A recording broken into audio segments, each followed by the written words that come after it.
Welcome to the AI Chat Podcast. I'm your host, Jaden Schaefer. Today, we are joined by Tricia Martínez, who is currently serving as a managing director at Techstars. She's at the helm of an accelerator program that shapes the future of various technology sectors, from AI to fintech and beyond.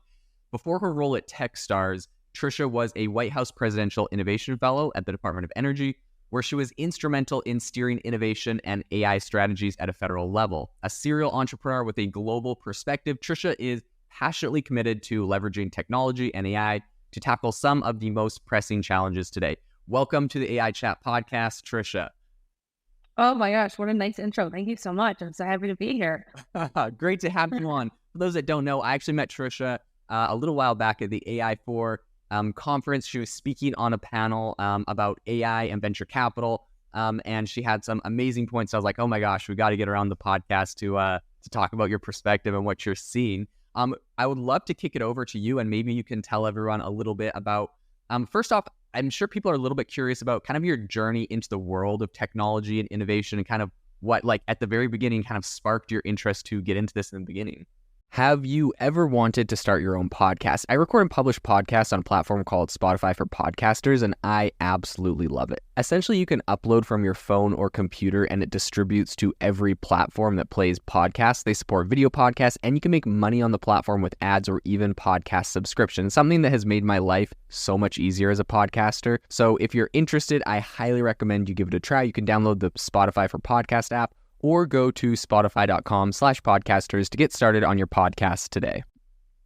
Yes. Yeah, I have. It's a very crazy, long career path journey that I've been on. So in short, I am on a mission to bring what I call far out ideas that can change the world to life. So I started my life as a founder. I define myself founder first and then investor. I built and scaled the first digital bank in Africa for about a decade across a number of markets in sub-Saharan Africa, grew it to hundreds of thousands of users, ended up having a failed exit with a Chinese bank. Oh no. That is a whole other conversation. Oh my gosh. A fascinating story that needs to be turned into a book. But I started my journey in the tech world mainly because I started out in economics. I knew that I wanted to study data and understand at a deeper level why problems existed. I'm fascinated by big problems. I wanted to invest my career in helping solve those big problems. I originally thought going to the public sector as a policymaker, as an elected official, was the best way to do that. As I had a short stint in politics, I quickly was like, this is not for me. It's so slow moving, very bureaucratic, lacks innovation, a lot of chaos and garbage, I'll say. Yeah. Which was very discouraging for me. And I decided, I guess I maybe discovered the path of entrepreneurship while I was doing my master's. I was building a company and quickly discovered through business classes that, like, hey, you can build things that solve real problems and create impact while also generating revenue and profit. And that's when I went on this journey. And so I had spent so much time specifically in the poverty alleviation area around microfinance. And I said, I'm going to just go and start building something because nobody else is building it. And I just kind of jumped in, and it was really scary, but I never looked back ever since. I'm addicted to building things. It's an invigorating feeling when you discover a problem and you get traction and you start solving it. And after I spent a decade building my baby called Walla, a lot of sweat, blood, and tears into that, I knew I wanted to build something, but I wasn't sure what. Okay. And I didn't have the energy to go invest in building again. And that's why I decided to go become a fellow with the White House. I wanted to position myself in the climate battle. I loved AI. I loved climate.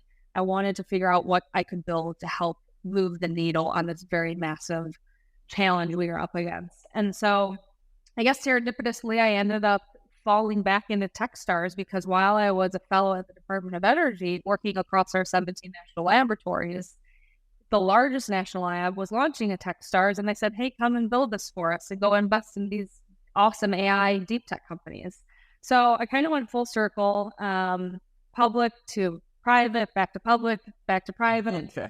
Was a founder. I'm still a founder, but now I'm an investor. And I really made a commitment to the startup community because I hated working with VCs and investors because I really felt they lacked empathy for founders. Okay. If you haven't built something, it's hard to really understand what a founder goes through. And so I wanted to be that investor that truly understood problems that founders dealt with, and specifically was backing technologies like artificial intelligence that could change our world. Mm-hmm. That's incredible. Well, what an amazing career path and journey. That's hilarious, going in and out of, the public side to the company side and back and forth. So that's amazing. Talk to us a little bit about right now, right? You're a managing director at Techstars, and you talked a little bit about how you got into that. When you're kind of looking at these accelerator programs, you're looking at investing into these AI companies or other companies that have big impact. What are the things that you are currently looking for, right? Like people that are applying for Techstars or other programs, like what is it that you are specifically looking for in these companies? This episode is brought to you by Shopify. Forget the frustration of picking commerce platforms when you switch your business to Shopify, the global commerce platform that supercharges your selling wherever you sell. With Shopify, you'll harness the same intuitive features, trusted apps, and powerful analytics used by the world's leading brands. Sign up today for your $1 per month trial period at shopify.com/tech, all lowercase. That's shopify.com/tech. So a number of things, but let's talk about, I guess, the AI companies I invested, since this is a podcast focused on AI. Yes. I for over a decade, I have been very bullish on AI. I've always seen it as a tool. It's not a silver bullet. It's a tool that will enable us to solve some really big problems.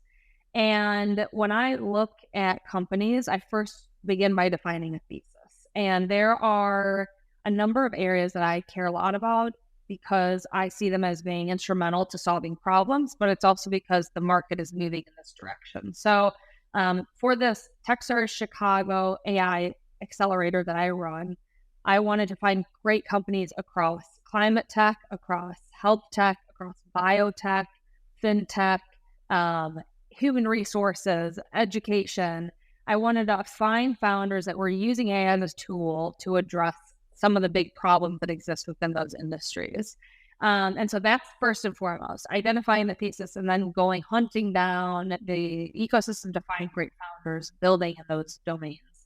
And then when I'm looking at companies, so to give you a sense, we identified over 3,000 companies for this accelerator. Wow. We met with hundreds of them through Zoom calls, conferences, in person, webinars, all those things, and narrowed it down to 12 that we invest in. And we're about to announce those 12 AI companies come September. But the number one driver of wanting to invest in a company is the founder, is the founding team, right?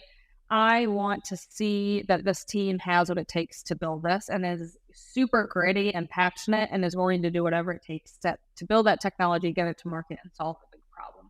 Because as we all know, being a founder is insanely hard. You're going to be thrown a billion things your way that you have to manage. You're wearing every single hat. You need to know how to navigate complex markets, deal with ups and downs and chaos. And it's not for everyone. And so if you are super perseverant and gritty, I have more faith in you as a founder. And I say that in large part because I built a financial technology company, a blockchain company in sub-Saharan Africa, which, all these crazy things, emerging markets, financial inclusion, a novel technology, everything was working against us. Yeah. And so I want to find founders that are prepared to go take that battle and are ready to lead the charge. So team is super, super important, and probably the most important thing in my mind, followed by market, is now the right time, right? And no one can ever say timing is so difficult to determine. I thought what I was building was the right time. Now I would say isn't the right time to build what we were building. So you can never get it right. Mm-hmm. You're lucky. It's always about luck and timing. But maybe we can try to get a sense of whether the now is the right time based on macro and microeconomic factors. And then lastly is traction. So prove to me, show me the data. I want to see you hustle, talk to your customers. What problems are they dealing with? put the product in front of them. How are they reacting to it? Are you losing customers? That's a good thing because you're learning, you're iterating. So I want to see traction. And as every investor does, we want to see that you've discovered something that others have not discovered. Mm-hmm. Yeah, that sounds super critical. I know that you kind of went back and forth between, government and private companies and back and forth in that play. And this is an interesting topic and area because right now I think there is a definite trend in the market today where, you have companies like OpenAI pushing for more regulation in AI, some people saying there should be less. Where do you kind of see this playing out with, based on your experience in government and in the private side? What do you think OpenAI's play is here, and where do you kind of see this going? Yeah, it's funny because this is what we talked about at the event. Regulation is absolutely coming. I'm actually comparing it a lot to I think I said this at the event, the ICO craze. Like, we did not regulate cryptocurrency and things got ugly. A lot of companies, people raised money and took advantage of investors, and then things were never actually built. And so it was a really shitty situation. And the government should have stepped in and put in some boundaries. But there's a lot of complexity with that. You don't want to put too many boundaries because that stifles innovation, and then it deters people from wanting to build. My fear right now is that we have the biggest companies, Google, OpenAI, Amazon, NVIDIA, some of these other groups that are leaders and already owning a huge market share and are kind of building a moat with regulation.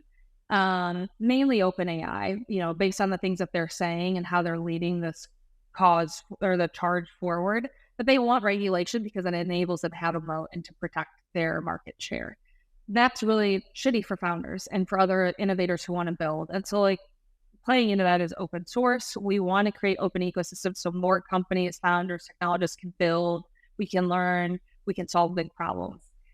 Regulation is definitely coming, but the big concern is the government doesn't know how to regulate this. And then the technology is moving too fast that it's really hard to regulate it. I don't have the answer. I don't know what the right regulation is or what that looks like.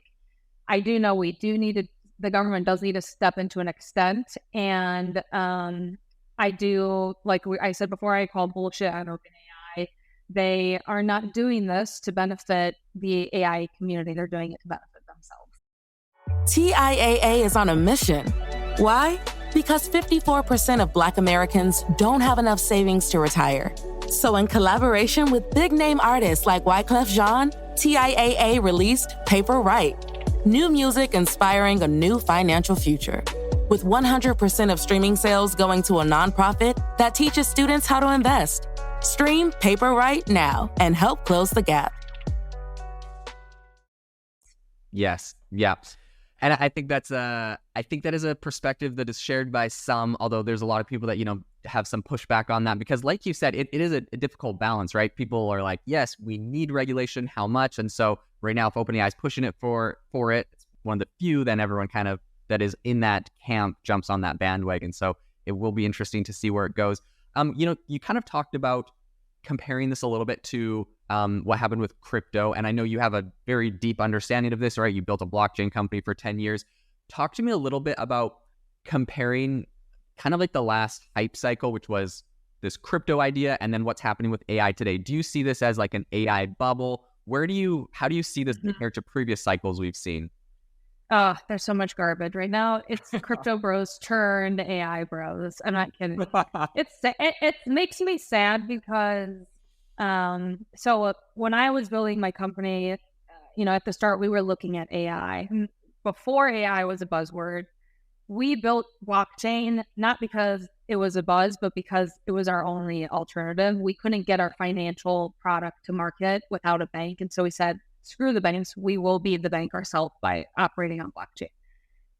There are now so many companies who are just trying to pull AI into their name because investors are wanting to invest, and so they know it'll give them an edge.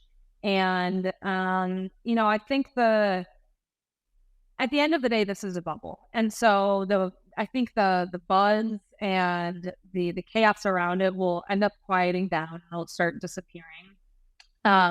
But a lot of companies will probably get funded that are not true AI companies. So maybe they are just operating on top of ChatGPT and they're not building like artificial intelligence infrastructure, for example. But I think buzz is good, right? Like people say any PR is good PR. And so I think people are becoming aware of this truly revolutionary technology that is going to transform the way every single one of us lives and how our planet operates. And so it's a positive in that we'll all be exposed to it and learning about it. But I am worried that there will be bad actors and that will have a negative effect on the overall technology and the ecosystem. The funny thing is that, you know, we have 17 federally funded national laboratories, which are building the most advanced technologies in the world, right? We have the biggest supercomputers that are advancing quantum computing. Pacific Northwest National Lab in Washington, Oak Ridge National Lab in Tennessee, Argonne in Chicago. They are leaders in AI and have been building AI for decades and decades, yet no one was ever talking about it. And so it's funny that now this is like a buzz and it's a cool thing. And it's Right. like, yeah, it's been happening for so long. And so I think most people who operate in the AI field are like, whatever, this will disappear and quiet down. Like I'm putting my heads down and we keep building. But it's unfortunate to see the buzz, but it's also a problem. So it will disappear, but who knows when. Okay, yeah. I think that is definitely a sentiment right now. We're seeing like virtually every company, I swear, has like a new AI product coming out, which a lot of them it's like a wrapper on top of OpenAI. They're just like they have a little an AI feature, and they're like, we're an AI company now. It's like, no, you're just a regular. And it's like the thing that I think is interesting is it's not bad. Like their AI features are super useful. They're super cool. But it's absolutely what it is, right? Like you're an AI company or you're not. Yeah, and some companies are now, I guess the positive though is some companies are being exposed to AI and it's like, oh, actually we should have always been building AI and now we're going to build a massive company and scale to solve huge problems. So like there are positives to that, but I think most of the noise and those companies will probably end up dying out, especially because the market is so shitty right now. Yeah. And investors are becoming more risk averse that you really need to prove to funders that you have a product market fit, you have customers, traction, revenue, a lot of data to back everything up. So if you're just putting an AI sticker on your brand, they'll be able to call bullshit on you. Yeah, and I think it's completely warranted. So it honestly makes me a little bit happy seeing how the market is a lot tighter this time around than kind of the frothier 2021 cycles we've seen. I like to see companies have to kind of fight and work harder. Yeah. It's like gross almost to see people with bad ideas get like a ton of money in a big frothy market. So I think absolutely. Yeah. This is the best time to build a company. Yeah. Because only the good companies are going to survive and the rest will die out. So it's awesome. I think this is a really good time for our tech industry. Yes, 100%. And I mean, you see like in the last downturns, housing market crash, companies coming out of that was like Uber and like Airbnb and these companies that went super huge, and it's because they had to really fight for it. I know you've seen this because you had a lot of grit working 10 years on your blockchain company, and you also mentioned this earlier, this kind of concept of you really look for founders and team that have grit. This is something really interesting you've talked about, and I'd love to kind of dive a little bit deeper on that. What are you looking for specifically, and how do you kind of identify, how can you tell if like a team or a founder has like really that grit? I mean, obviously you've had it. You worked 10 years in there, but how do you identify that in others? So I love this. I tell my founders to read Grit by Angela Duckworth. Okay. I think grit is like the most important characteristic. And I think the positive is it's not something you're born with. It's something you develop and hone over time. And so you'll see people, so not even just founders, people who have gone through significant hardship are super gritty because they have failed at things. They've learned that they need to bounce back. If you're from, a low-income background and you didn't have a great upbringing, generally those individuals are really gritty because they've had to figure out how to survive and bounce back. Those are the things that I look for. Like, I don't want to invest in the traditional, trust fund baby that went to Stanford because I'm like, have you ever dealt with anything hard in your life? Like, everything's been handed to you and things seem pretty easy. I look for the founders that generally have lived an experience and have identified that as a problem that they want to solve. But it is, as whoever is listening, like this is a trait that you can develop, and you don't want to go out and try to like force yourself to fail and go through like really hard things. But like it's something that over time and with practice you can develop. And so I recommend reading Grit. But it's basically me practicing empathy. I want to get to know every founder really, really well before I invest in them. I want to know who you are, your background, what excites you, what motivates you, what do you do for fun, what is your family like? Because that paints a picture of who you are and, why you're even doing this. So like motivators are really important. And we find that people who are super gritty are not ones who are like exceptionally good at, let's say an athlete. They're not the best all-star athlete. They were born that way. They actually had to practice hundreds and hundreds or thousands of hours more than the other athletes. That's what turns them into better athletes and makes them grittier. So those are the things that I look for in founders. I want to try to, assess that based on in-depth conversation with them. I love that. Yeah, that's incredible. And obviously it's super critical. It really, I think what separates people that are successful a lot of the time versus not is just people that never gave up, right? If you keep pushing, keep pushing and pivoting, like inevitably you can achieve success, whereas you have a 0% chance as soon as you quit. I have a very interesting question for you. I'd love to pick your brain around, you mentioned earlier that sometimes you feel like there's going to be, with the AI hype of the bubble, whatever, there's going to be like people that give AI perhaps a bad name. That's going to happen with that. We've seen this with crypto, right? There's the whole crypto thing, and Web3 has so many incredible technology use cases. Of course, a bunch of bad actors. You have FTX and the whole debacle around that. There's a lot of things that gave crypto and Web3 a bad name. We're kind of looking at AI and trying to avoid those same problems. Something that I feel like not a lot of people are talking about specifically is AI models or different AI technology that can be problematic in its ideologies, biases, and other areas embedded in the models. This is something that's really tricky because, like you mentioned, if you're looking for a company from an investor perspective, you want traction, you want to, like demand. But let's say you find that company that has traction, demand, it seems awesome, but it has these other underlying issues. And think about this from the perspective of like FTX, right? This was a company that had a lot of traction, raised a lot of money. It had some very glaring underlying issues that other people overlooked essentially because of it was this shining star that could... The shiny object. Yeah, it could multiply your money. So like, so when you're looking at AI, what do you think the responsibility of investors is specifically? Do you think we're going to actually get to a point where, let's say there is an incredible AI that has raised $100 million, absolutely crushing it with demand, but it has very problematic ideologies or something?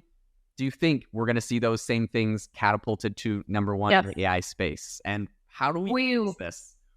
We will see that, and that's what's scary. So I don't think we can predict what's going to happen. We have no idea the endless opportunities for AI. Like, I think that's what's amazing about the technology is like we're literally touching the 1% of what this technology could actually do.